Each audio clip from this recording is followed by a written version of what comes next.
बिस्मिल्लाहिर्रहमानिर्रहीम। अस्सलाम वालेकुम डियर स्टूडेंट्स, कैसे हैं? उम्मीद करता हूं कि आप सब खैर वफ़ियत से होंगे। लेक्चर नंबर बेटे 47 जो है वो रिकॉर्ड करने जा रहे हैं। इस लेक्चर में हम इंशाल्लाह न्यूमेरिकल एक्सरसाइज के जो हैं वो डिस्कस करेंगे। चैप्टर नंबर 4 जिसके हमने टॉपिक जो हैं वो वन बाय वन स्टडी कर लिए हैं। फिर हमने इसके एक्सरसाइज के बेटे MCQ, short question, constructor response को शॉर्ट क्वेश्चन जो हैं उनको स्टडी किया। अब बारी है न्यूमेरिकल की और इसके साथ ये चैप्टर जो है वो आपका कंप्लीट हो जाएगा। ये चैप्टर बेटे बोर्ड पॉइंट ऑफ व्यू के लिहाज से वेरी वेरी इंपॉर्टेंट है। यहाँ से लॉन्ग क्वेश्चन पिक किया जाता है, थ्योरी वाला भी एंड न्यूमेरिकल भी। तो बेटे जैसे हमने लेक्चर बाय लेक्चर जो है वो थ्योरी वाइज अंडरस्टैंड किया और उनको अंडरस्टैंड करने के बाद short question of exercise understand किए। तो अब बारी जो न्यूमेरिकल की है बेटे, इन्हें भी आप बहुत ही अच्छे तरीके से अंडरस्टैंड करें, अपने रजिस्टर पे इसकी प्रैक्टिस करें। कोई भी न्यूमेरिकल आपको यहाँ पे अंडरस्टैंड नहीं होता तो बाय व्हाट्सअप अपने रेलेवेंट टीचर से अंडरस्टैंड कर लें, या आप जब क्लास में दोबारा वापस आएंगे इंशाल्लाह आपको दोबारा ये रिपीट करवा देंगे क्लास के अंदर। तो चलिए बेटे स्टार्ट करते हैं। सबसे पहला न्यूमेरिकल है। न्यूमेरिकल को सॉल्व करने के लिए बेटे एक ट्रिक जो होती है वो अपने माइंड में रखनी होगी। स्टेटमेंट को समझना है। नीचे जो इसके लिखा हुआ है जो डेटा होता है, जब एक न्यूमेरिकल वाइट बोर्ड पे या रजिस्टर पे या किसी भी हेल्पिंग बुक में जब आप देखते हैं तो चूँकि वो सॉल्व हुआ होता है, तो सॉल्व हुआ हुआ न्यूमेरिकल बहुत आसान लगता है। लेकिन जब हम पेपर में बैठते हैं तो वहाँ पे चूँकि स्टेटमेंट आती है तो वहाँ से डेटा निकालना, फार्मूला बनाना और उसको सॉल्व करना ये काफ़ी थोड़ा सा मुश्किल होता है। तो मैं आप सबको बेटे गाइड करूँगा कि हमने ज़्यादा फोकस करना है स्टेटमेंट की तरफ। जब हमें स्टेटमेंट समझ आ जाएगी तो नीचे तो जस्ट इशारा देना है आपको और आपको फ़ौरन समझ आ जाएगी कि मैंने न्यूमेरिकल को कैसे सॉल्व करना है। तो चलिए स्टार्ट करते हैं बेटे। सबसे पहले देखें कि एक मशीन गन है, फायर करती है 6 बुलेट्स पर मिनट। 1 मिनट के अंदर 6 बुलेट्स जो है वो फायर करती है, जिनकी वेलोसिटी जो है वो 700 मीटर पर सेकंड है। काफ़ी ज़्यादा वेलोसिटी है। इफ़ ईच बुलेट जो है हैज़ मैस, एक बुलेट का जो मैस है वो तकरीबन 40 ग्राम हो, ठीक है। Then find power developed by the gun, तब आप उस गन की पावर कैलकुलेट करनी है जो उस गन ने ये 6 बुलेट पर मिनट फायर करने में लगाई। तो देखिए जो बेटा डेटा है उसको सबसे पहले लिख लेते हैं। सबसे पहले नंबर ऑफ़ बुलेट्स लिखते हैं, ठीक है, जो पर मिनट जो है फायर की गई हैं। फिर उसकी वेलोसिटी लिख लेते हैं। फिर उसका मैस चूँकि ग्राम में है, आप जानते हैं कि ऐसे यूनिट में लिखना होता है। मैस का ऐसे यूनिट किलोग्राम है, तो इसे 1000 के साथ डिवाइड करेंगे। 40 को 1000 से डिवाइड कैलकुलेटर से कर लें, 0.04 किलोग्राम इसका आंसर आएगा। और पावर कैलकुलेट करनी है, ठीक है बेटे। अब पावर का जो फार्मूला होता है, सबसे पहले हम इसको गौर कर लेते हैं कि पावर का फार्मूला होता है वर्क पर यूनिट टाइम। चूँकि बॉडी जो गन है उसने बुलेट फायर की हैं तो वो काइनेटिक एनर्जी में चेंज हुई होंगी। मोशन की वजह से बॉडी में जो एनर्जी पोजेस होती है, इसलिए काइनेटिक एनर्जी इसकी ये वर्क की जगह पे काइनेटिक एनर्जी बनेगी। जब हम काइनेटिक एनर्जी को देखते हैं तो इसका फार्मूला है हाफ mv²। ये सबसे पहले बेटे एक बुलेट की है। यहाँ पे ये आपको नज़र आ रहा होगा, यहाँ पे गौर करिएगा, 1 बुलेट, ठीक है। एक बुलेट का चूँकि मैस गिवन है ना, इसलिए हाफ mv² ये हमने निकाली। तकरीबन आंसर बन गया 9800 जॉल। अब चूँकि बुलेट कितनी थी 6, तो 6 से मल्टीपल कर देंगे तो ये आंसर बन जाएगा। जो भी इसका आंसर आए बेटे वो आपने यहाँ पे आगे कैलकुलेट करके लिख लेना है। काइनेटिक एनर्जी ओवर आपने टाइम लिख लेना है मिनट के अंदर। काइनेटिक एनर्जी चूँकि यहाँ पे हमने कैलकुलेट नहीं की थी, अगर वो उसका आंसर लिखा होता तो वो आंसर पुट करते, डिवाइडेड बाय 60 करते, तो ये तकरीबन 980 वाट आ जाती है, ठीक है। तो एक न्यूमेरिकल इसके साथ कंप्लीट है। नेक्स्ट न्यूमेरिकल देखते हैं कि एक फैमिली है जो 10 किलोवाट ऑफ पावर जो है वो कंज्यूम करती है, यूज़ करती है। Direct solar energy is incident on horizontal surface at an average rate of 300 वाट पर स्क्वायर मीटर। वो कहता है कि जो सोलर उन्होंने लगाया था ना, उस पर जो सोलर एनर्जी डायरेक्ट इंसिडेंट हो रही है वो 300 वाट पर स्क्वायर मीटर के हिसाब से उस पर इंसिडेंट हो रही है, उस सोलर प्लेट के ऊपर। इफ़ 75% ऑफ दिस एनर्जी, अब वो एनर्जी कितनी बनी उसका हमें आइडिया नहीं है फ़िलहाल। उस एनर्जी, उस सोलर एनर्जी से जो 300 वाट पर स्क्वायर मीटर कर के ऊपर इंसिडेंट हो रही है, 75% of this energy can be converted into useful electrical energy. Useful electrical energy के अंदर इसे कन्वर्ट कर लिया गया है। How large area is needed to supply, कितना एरिया हमें उस सोलर पैनल का चाहिए कि वो 10 किलोवाट जो पावर है वो जनरेट कर सके। आई होप के न्यूमेरिकल की स्टेटमेंट समझ आ गई होगी। तो सबसे पहले बेटे पावर जो रिक्वायर्ड है वो कितनी रिक्वायर्ड है, हमें ये देखें 10 किलोवाट। ठीक है, एक फैमिली जो यूज़ करती है 10 किलोवाट पावर, उसे 10 किलोवाट पावर ही रिक्वायर्ड है। इसे वाट में चेंज किया तो किलो 1000 के इक्वल होता है, तो ये 10,000 वाट आ जाएगा। क्लियर है बेटे। अब जो गिवन डेटा है उसको देख लेते हैं। हमें जो सोलर एनर्जी इंसिडेंट हो रही है वो किस रेट से हो रही है, उसकी इंटेंसिटी आई लिख लिया। पावर पर स्क्वायर मीटर 300 वाट पर स्क्वायर मीटर। क्लियर है, ये प्रेशर ओवर एरिया नहीं पढ़ना, पावर पर स्क्वायर मीटर। जबकि एफिशिएंसी बेटे कहते हैं जो हमने एनर्जी आगे जो है ना वो यूज़फुल पर्पज़ में उसे यूज़ किया है। ठीक है, यूज़ करना, ठीक, वो 75% है इसका, ये 300 वाट का। अब 75% इसका निकालते हैं, उसे जो इंटेंसिटी होगी वो यूज़फुल इंटेंसिटी होगी। ये इंसिडेंट इंटेंसिटी है, ये यूज़फुल इंटेंसिटी है। एफिशिएंसी परसेंटेज में और साथ में जो ये इंटेंसिटी आई है इंसिडेंट हो रही, इसका 75% निकालते हैं। ये देखें, ये निकाला और ये तकरीबन कितना बन जाता है, 225 वाट पर स्क्वायर मीटर।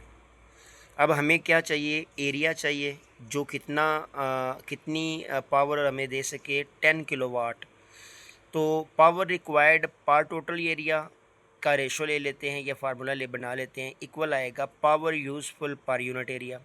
और power useful per unit area जो है वो हमने यहाँ से ले लिया। ठीक है, टोटल एरिया कैलकुलेट करना है तो इस पूरे फैक्टर को आप नीचे डिवाइड कर देंगे, टोटल एरिया इधर आ जाएगा। तो total area equal to power required 10,000 watt चाहिए, जबकि यूज़फुल ओवर एरिया, ये देखें यूज़फुल ओवर एरिया कितनी, 225 वाट।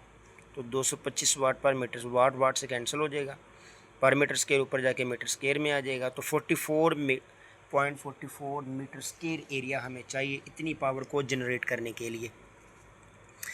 ये न्यूमेरिकल बेटा आई होप के समझ आ गया होगा। अगर नेक्स्ट न्यूमेरिकल की तरफ देखते हैं, 4.3 है, if mass of the earth, ये अर्थ का मैस है, and mass of the sun, ये सन का मैस है। The sun is 160 million kilometre away, 160 million, million 10 की पावर 6 बेटे लिखेंगे, kilometre away from the earth है, अर्थ से इतनी दूरी पर है। Find the value of gravitational potential energy of the earth, earth की ग्रेविटेशनल पोटेंशियल एनर्जी कैलकुलेट करें जी। जो डेटा हमें गिवन है वो लिख लेते हैं, मैस ऑफ अर्थ लिख लिया, मैस ऑफ सन लिख लिया। ठीक है, उसके बाद जो डिस्टेंस है वो 160 मिलियन किलोमीटर अवे है। तो मिलियन बेटे मैंने अभी भी बताया कि 10 की पावर 6 लिखेंगे, और इसे आपने 6 और किलो को 10 की पावर 3, 6 और 3 9 हो जाएगा। फिर ये 2 ज़ीरो इधर लेके जाएंगे तो साइंटिफिक नोटेशन में बन जाएगा 1.60 मल्टीप्लाई 10 की पावर 11 मीटर। ग्रेविटेशनल कांस्टेंट इसलिए लिख रहे हैं क्योंकि बेटे जब हम फार्मूला पुट करेंगे ना ग्रेविटेशनल एब्सोल्यूट पोटेंशियल एनर्जी का, तो उसमें इसकी ज़रूरत पड़ेगी।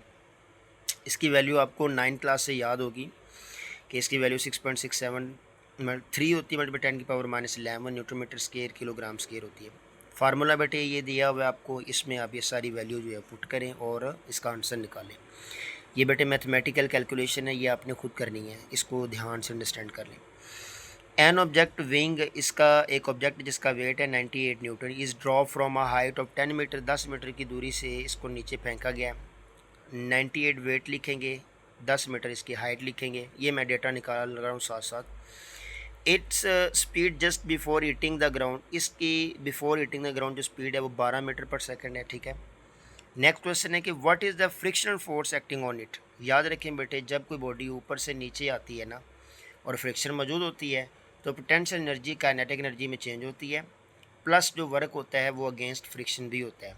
तो पोटेंशियल एनर्जी इक्वल टू, हम क्या लिखेंगे, potential energy is equal to, ये देखो potential energy is equal to kinetic energy plus work done against friction.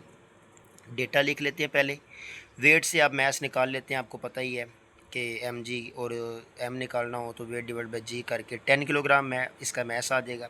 Height given है, वेलोसिटी जो बिफोर हिटिंग द ग्राउंड है, ग्रेविटेशनल एक्सेलरेशन की ज़रूरत पड़ सकती है वो भी यहाँ पे लिख लें चूँकि एम जी एच है।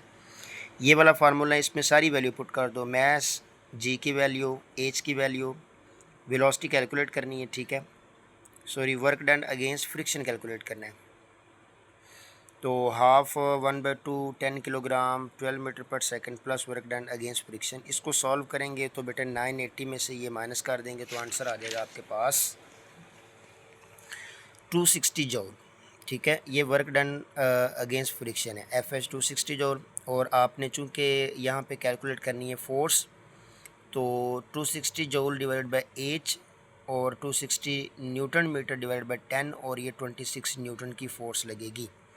ठीक है बेटे, एक बात ज़रा यहाँ पे ध्यान से सुननी होगी कि जहाँ पे स्टेटमेंट थोड़ी सी कन्फ्यूजन वाली है, ज़रा उसे दोबारा एक दफ़ा अंडरस्टैंड कर लेते हैं। स्टेटमेंट में ये कहता है कि एक ऑब्जेक्ट जिसका वेट बेटे कितना है 98 न्यूटन है, ठीक है, ड्रॉप कर रहा है from a high 10 metre, it just before hitting the ground, इसकी स्पीड ये बन जाती है और फ्रिक्शनल फोर्स उसके ऊपर क्या लगेगी। ठीक है, ये बहुत आसान अब बन गया अगर दोबारा पढ़ा हमने इसको। तो फ्रिक्शन फोर्स बेटे हमने कैलकुलेट करनी थी, फ्रिक्शन वर्क कैलकुलेट कर लिया, वो इक्वल FH की इक्वल होता है। इस तरीके से हमने ये 26 न्यूटन फोर्स निकाल ली। नेक्स्ट न्यूमेरिकल बेटे देखते हैं। आई होप कि ये भी समझ आ गया होगा। अगर नहीं समझ आया बेटे दोबारा कॉन्टेक्ट करके इंशाल्लाह आपको ये समझा देंगे जब आप दोबारा क्लास में आएंगे।